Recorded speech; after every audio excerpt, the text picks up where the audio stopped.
잡겠다더니 애꿎은 직장인만 때려잡았습니다. 정부가 설 명절을 앞두고 물가관리 전담제를 시행하겠다더니 지난달 과일 가격은 작년에 비해 28%가 넘게 올랐고 식료품 물가는 6%나 올랐습니다. 서민들은 차례상에 사과 한 개 올리기도 부담스러울 지경이었습니다. 오히려 정부가 잡은 것은 직장인이었습니다.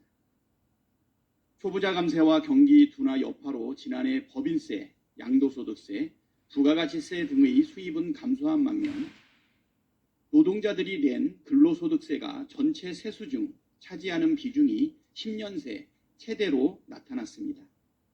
56조 역대급 세수 펑크를 내놓고 직장인들의 유리지갑을 털어간 꼴입니다. 총선을 앞두고 윤석열 대통령은 하루가 멀다 하고 감세 정책을 발표하고 있습니다.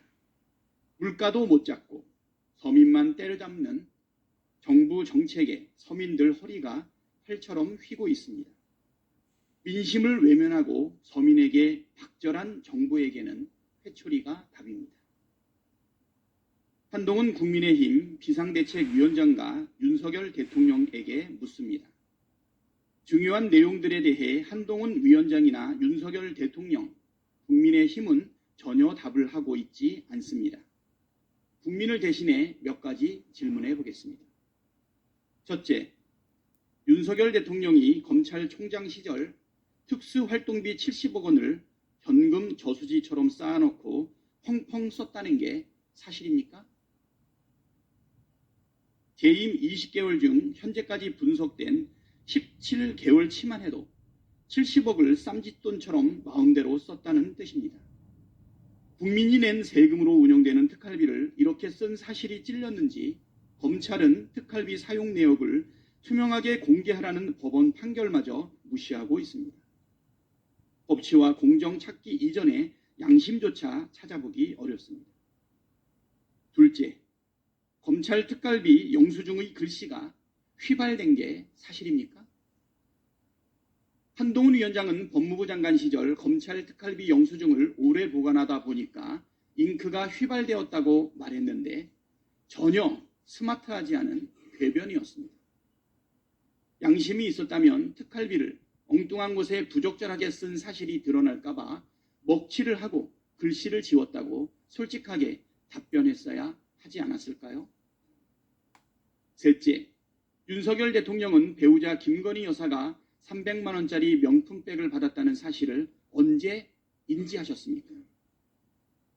청탁금지법에 따르면 공직자는 배우자가 부정한 금품을 받았다는 사실을 인지한 즉시 신고하도록 되어 있습니다.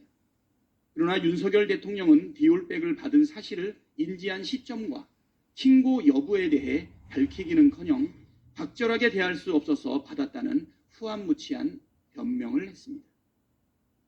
전직 검찰총장과 전직 법무부 장관이 청탁금지법도 모를 정도면 심각한 무능이고 알면서도 국민을 속이는 거라면 심각한 대국민 사기입니다.